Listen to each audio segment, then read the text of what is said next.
Santosh Padhi, or Paddy as we know him, is the renowned creative leader and former Weiden and Kennedy India executive and co-founder of Taproot, has now launched a new independent creative agency called Into Creative.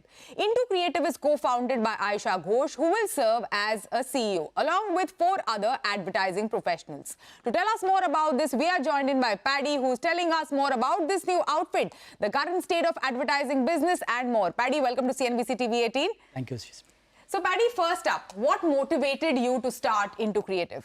Somehow I still feel I am not old enough to retire or just go on some island and just have a blast. So I still feel that the industry needs me. I want the industry because it gives you a certain amount of joy. And as we know, like we runners get some joy out of running. Similarly, I think this was my first love, and I get a lot of joy when you get involved and dirty your hand doing some great brand work.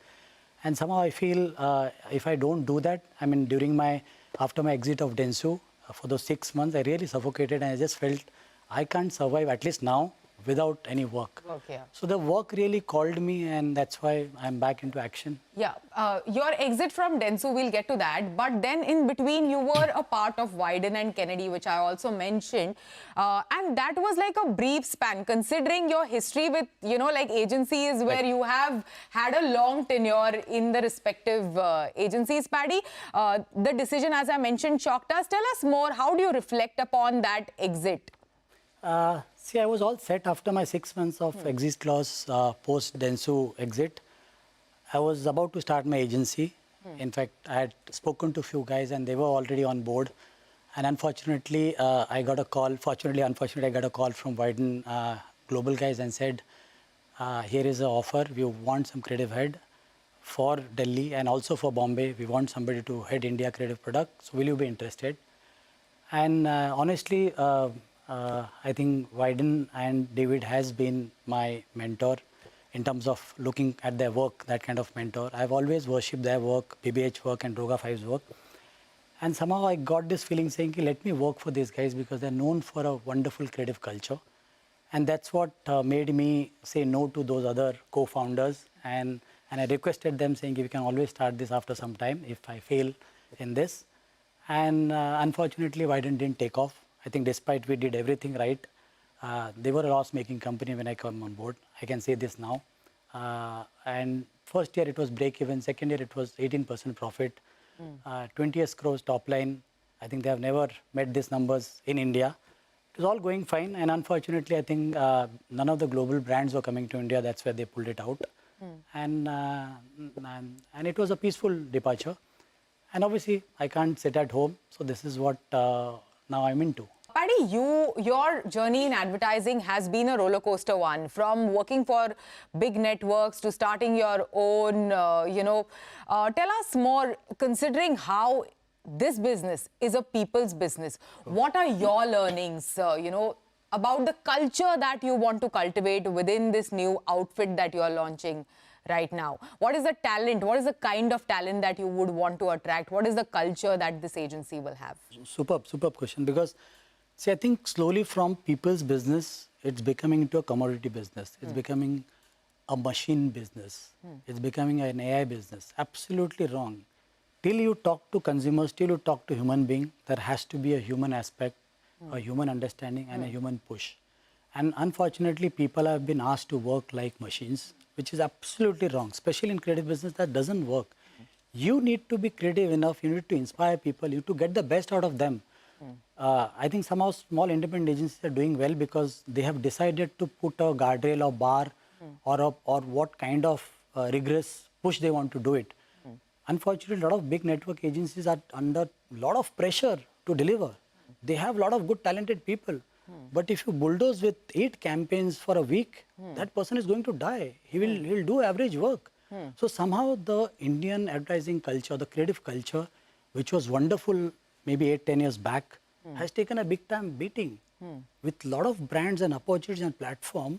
And we have attracted a lot of talents then. Suddenly now people are becoming scared because people are not being treated as people. That's an unfortunate part of our industry. And because I have seen the advantages of being independent and the advantages of giving wings to people and allowing them to do what they are good at, I'm just going to focus on that. Yeah. We are all wonderful, diverse people into creative. And we are going to focus on our strength. Each of us are going to champion each of our respective verticals. And whenever there is a need, we'll come together to do the big things. Yeah. So we are going to be a people's agency. You know, this industry has also seen a lot of integration over the past. Integration has been the key word over the past couple of years. Also, as you mentioned, creatives being bulldozed by work has led into many of the creative forces that were there with these glorious agency brands starting their own. We've seen a lot of cropping up of independents over the past couple of years. So what are some of the challenges that you see or foresee going forward in this industry, Indian advertising industry, with so many independents coming in, which are established by, you know, like these yesteryears or, you know, even the star creative directors over the past many years? See, I think you need to find a space for yourself. It comes from who you are, what you are great at, or what you are good at. And is there a vacuum for you in today's world to do that difference? So if you find that spot for yourself, I think it's going to be a seamless journey for you. I can't be getting into this industry to do what you are doing. If I'm not as good as you in that particular segment, I'm going to be a disaster. So find your niche, find yourself in the industry and do what you're good at so that it becomes great for brands. So I think somehow if that formula gets implemented, and my observation is that people who have got that right, they have got little form in the industry.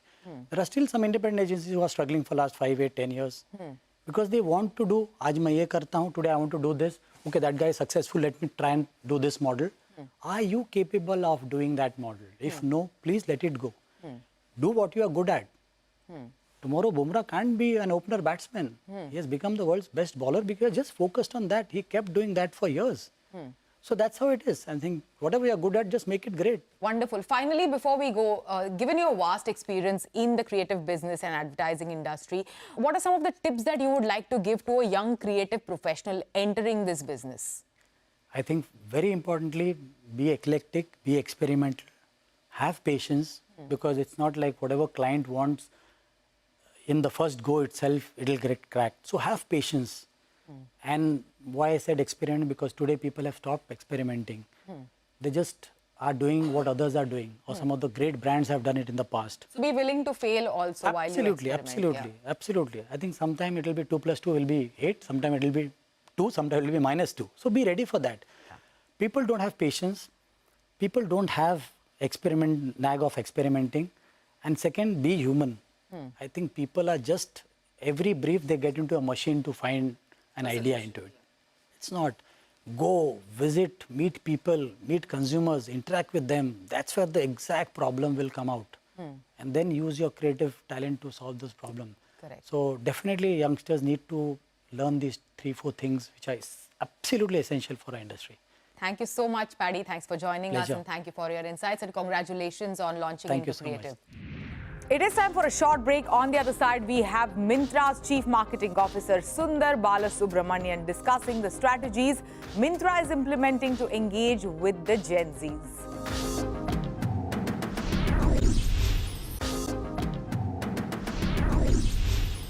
Welcome back. In today's dynamic world of fashion and e-commerce, one demographic that stands out is the Gen Zs.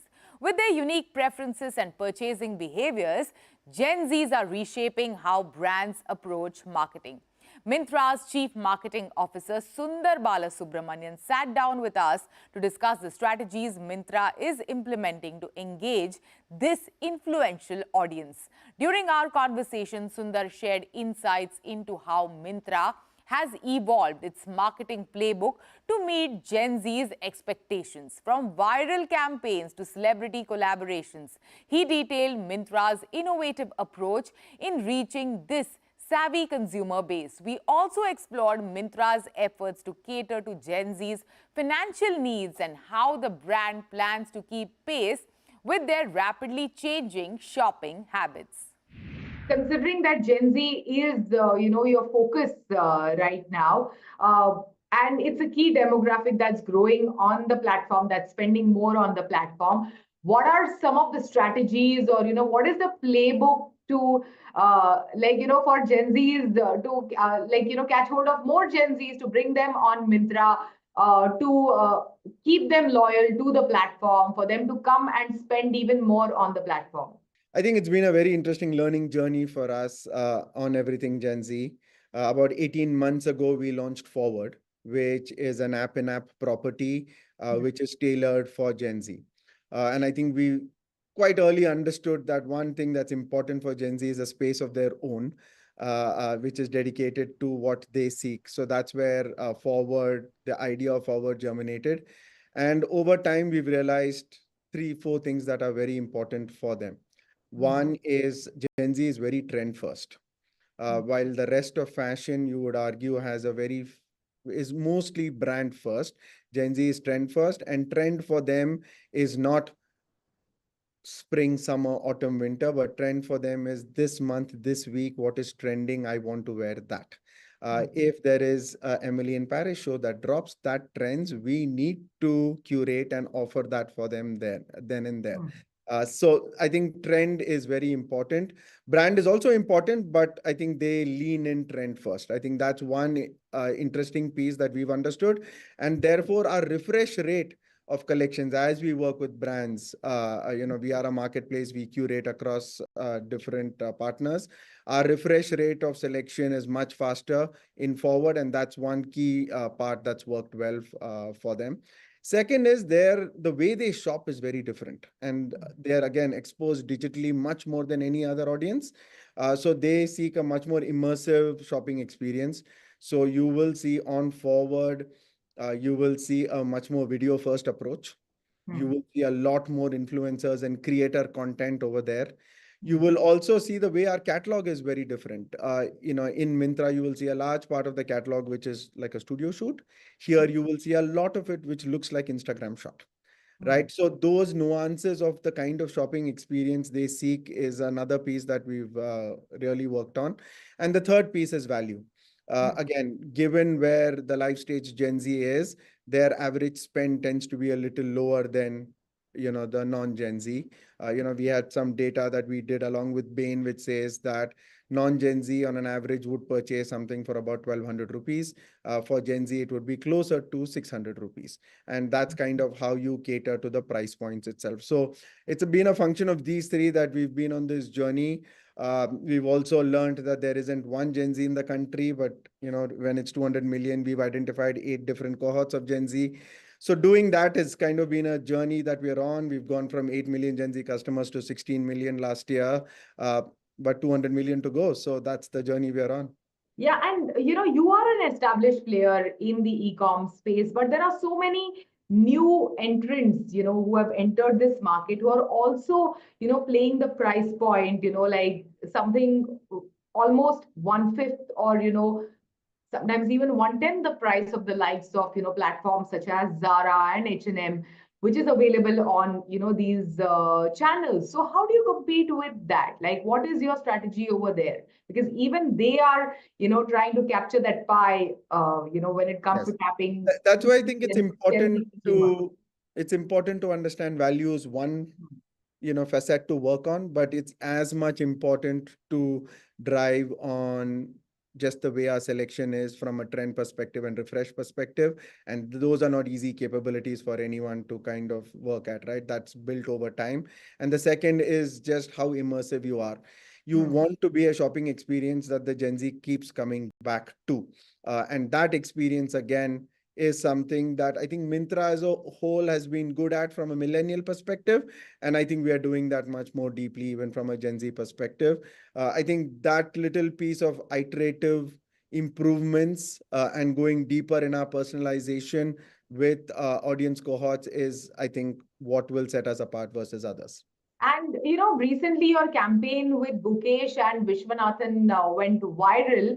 So tell us more, what inspired you to come up with this campaign? And there is also a new combo that you've launched like a couple of days ago with of course Sehwag and Mandira. So like how do you come up? How did you come up with this campaign?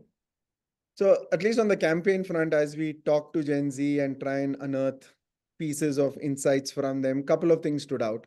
One is their need to establish identity for themselves, which we see, across everything, Gen Z, and they tend to pitch it versus millennials. And that seemed like an interesting contrast for us to play on, which is how does a millennial think versus a Gen Z thing. So that one kernel of insight is, consistent across the two campaigns that you spoke about. The second one that always comes up with Gen Z is, like it happens with trends, is subcultures that they always dip into. And these are emotive points that different sections of Gen Z kind of lean into. In the first one, it was about like almost the underdog and how India cheers for the underdog. And that kind of comes through when we chose chess, and when we chose someone like Gukesh and Vishy, who you would not normally think as people to espouse fashion. Right. So there, the underdog piece, along with the millennial versus Gen Z, played out very well. That campaign, while of course, as we built it, we expected great outcomes out of it, but the outcomes surprised us just at the scale of what happened, right? Just the day we put it out, we got 7 million organic views. Within a week, we had 30 million organic views. And that was great to see. And we kind of took that same learning and put it in this context, where we have someone like Saiba, who's the creator, fending off versus Sehwag and Mandira, who are the millennials. So it's a similar format. And here, the subculture that we're kind of playing with is nostalgia, because Mandira was the first, woman anchor commentator on sports. Sehwag, from a nostalgia perspective of his 300 that he hit versus Pakistan. So that's kind of our learning of how marketing works. And these are long form content. Lots of people tell us that Gen Z don't have low attention spans, but when you see view through rates, you kind of realize that when you showcase the right kind of content, even if it's an ad, and you can be upfront and tell them it's an ad, but if it is content that is, the storytelling is good and it is authentic and it is of value to them, the view through rates have been amazing.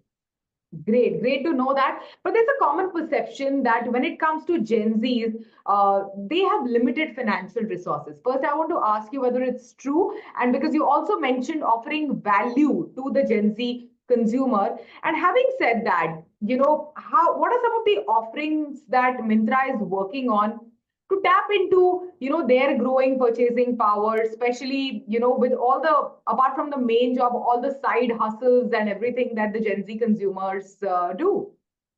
So where Gen Zs are today, about 25% of them are just entering the job market, first jobbers, right? So most of them are obviously college. So from a life stage perspective, their disposable income would be relatively lower. What they do amazingly well, and again, from studies we've seen, close to 70% of them figure out a way to have a side hustle to ensure, because from a consumption point of view, they don't want to be less than anybody else. So they figure out a side hustle of some format to kind of make up for this so that they can consume the brands they want to, the experiences they want to. From data perspective, yes, as I said, on an average, if their average order would probably be 500 to 600 versus a millennial who's at 1200. But through the year, their frequency is 35% more. So overall, at an annual level, if you see, they kind of net off. Higher frequency, lower average order. So it kind of nets off. So the revenue per user on an annual level, millennial and Gen Z are not too far off. Okay. So that for me is the most exciting part of it. But we have to continuously be aware of life stage and make sure that we can help them. So there are a few things that we've kind of put out there which are interesting. One of the insights as we spoke to them, huge aspiration for everyone to be a creator of their own, right? Because they're all digital first anyway, they consume creators all the time. So one of the things we launched was something called the Ultimate Glam Clan. It's basically, if you're a shopper at Myntra, you can post whatever you've purchased of Myntra. You can come back and post a review, image or a video. We will put that out on the platform and showcase it to everybody who comes. If someone sees it, clicks and buys that, you actually get a commission. So we are kind of democratizing the creator ecosystem, so to speak. And in the last 5 months, we've probably got 400,000 people signing up for that program. Wow. In the month of Feb, at least the data I saw, 67% of new signups were Gen Z, right? And in the last 5 months, the top earners have gotten about 15 to 20,000 per month. So it's clearly an interesting side hustle that works for them. For us, it clearly works because it gives enough reason for them to come back. They earn money off Myntra. Hopefully, they will spend it on Myntra. And that kind of cycle works quite well for us. So I think that's one way of how we are dealing with trying to unlock value for them. The second one is another innovation that we've called the forward pass. Again, built in the fact that there's huge variety availability for Gen Z and choices. So how do you make them keep coming back? So the pass is very simple. You pay $9, and for 6 months you get 50 rupees off every purchase. Right. So again, it's a very simple construct to keep coming back to purchase something new every month. So these are the few unlocks that we do from a value perspective for Gen Z. But I think what we're excited about is that on an annual level, their spends are as good as millennials. And as more and more of them become first jobbers, that will only grow, which is again why, as I said, in the future, 5 years from now, they will probably be the highest consuming class. And that's why from a source of growth perspective, we are super excited. And what are some of the biggest changes or shifts that you see in a Gen Z's, purchase behavior as a consumer? And how is Myntra prepping itself for this shift? I would probably say two things which we've noticed. One is, as I said, trend first. So people will look for, if cherry red is the latest trend, you will see people searching for that very specifically. People search less by brand than by trend. So I think that is the piece. So even how we catalog and how we name pieces today would be by the trend name and not the brand name. In Myntra, if you go search for something, if it's a piece of denim, you will have the name of the brand followed by some product specification. Here for us, it would be the product specification or the trend that comes up first. The brand name would also be there, but it's a second. So I think understanding and capturing that part of it is super important. And that also keeps changing over time. So what keeps us on our toes is having to continuously read everything that's happening on an Instagram or a YouTube to know that a distressed jeans is today called a tone jeans versus tomorrow called whatever else they are, and update our catalogs and curation. So I think that one part of how they lean into trends is amazingly interesting. Second part of it is, again, we tend to think of Gen Z as being flippant in the way they do their purchases. But if all the data that we've seen, if anything, they probably research it more than anyone else. Their way of research is different. Their way of research is either, does my creator talk about it? The creators I follow, and if it shows up on my feed, that's a little bit of a lean in. Second is they look at ratings and reviews. People like me, what have they spoken about the product? Right. So therefore, for us, that's why the ultimate glam clan, where you're coming and putting up a review, is so important, because it is necessary to showcase people like me, my community, talking about this, and then I will make that purchase. The statistic that I remember reading is, about 65% of their purchases start with reviews and ratings. So that, I think these two are probably two areas where I think Gen Z are a little more different versus others. Yeah, great. Thank you so much. Thanks for joining us today and sharing these wonderful insights. Thank you very much for having me. With that, it's a wrap on Storyboard this week. You can catch all of our content on Facebook, X and YouTube. Thanks for watching. We will be back same time next week. See you soon.